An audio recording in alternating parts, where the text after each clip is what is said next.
Halo, assalamualaikum Sobat Cupang. Hari ini saya akan breeding ikan cupang. Jenisnya adalah Nemo multicolor.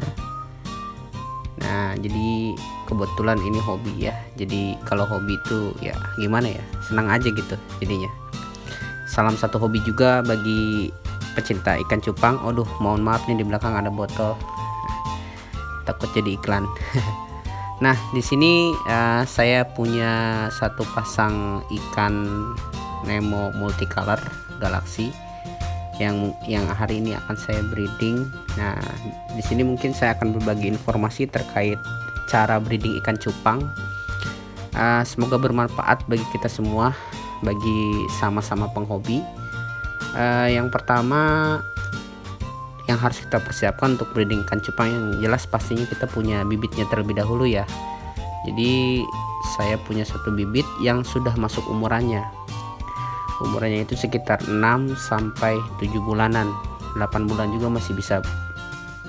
Dan sudah kita siapkan bibit ini, kita siapkan juga airnya. Jadi airnya ini tidak langsung kita ambil dari sumur ataukah dari pump. Jadi kita harus endapkan terlebih dahulu sekitar 2 harian agar zat-zat yang di dalam tanahnya bisa menguap gitu. Jadi posisi ikan cupangnya itu tidak mati ketika kita masukkan ke dalam air.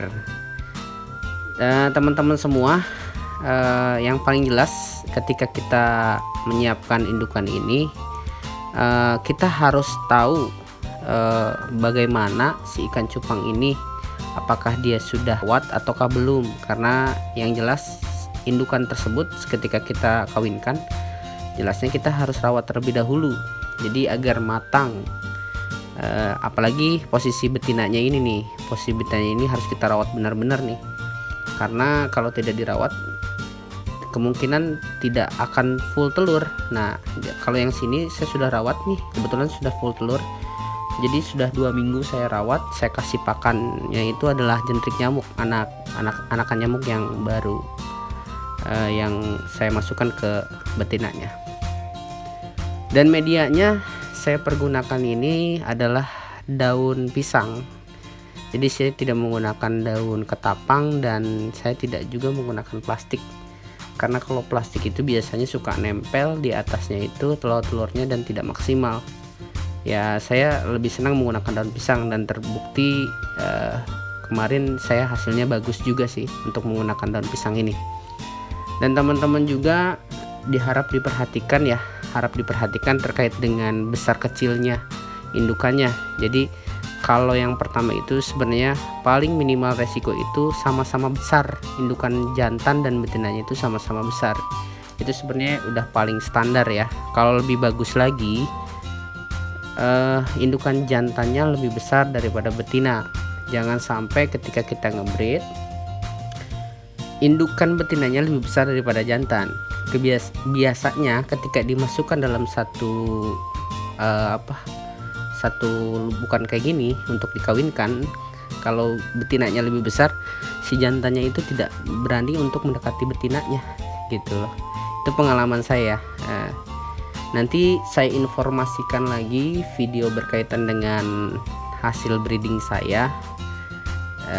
Nanti akan saya bahas kembali, dan tahapan demi tahapan akan saya bikin videonya, memberikan informasi kepada teman-teman semua terkait dengan terkait dengan breeding ikan cupang.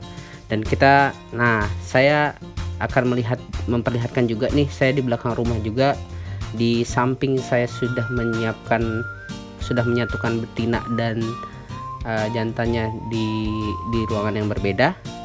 Saya juga sudah menyiapkan nih sebuah lubukan dengan direndam daun pisang dan apu-apu.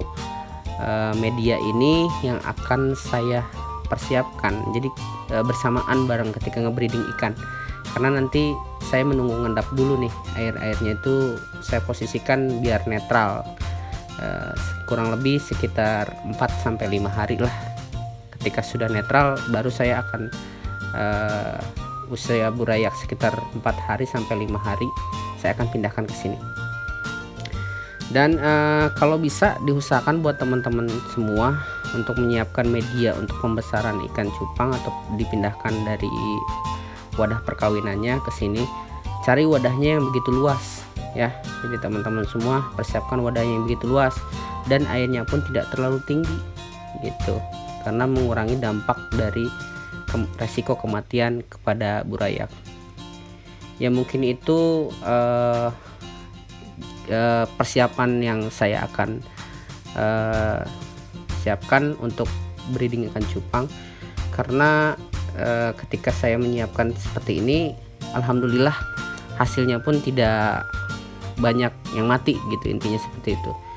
Dan semoga bermanfaat buat kita semua. Kalau misalkan ada kritik dan saran, boleh komentar di kolom komentar. Di kita sama-sama belajar dan mencari informasi, memberikan informasi kepada sesama. Salam satu hobi para pecinta cupang.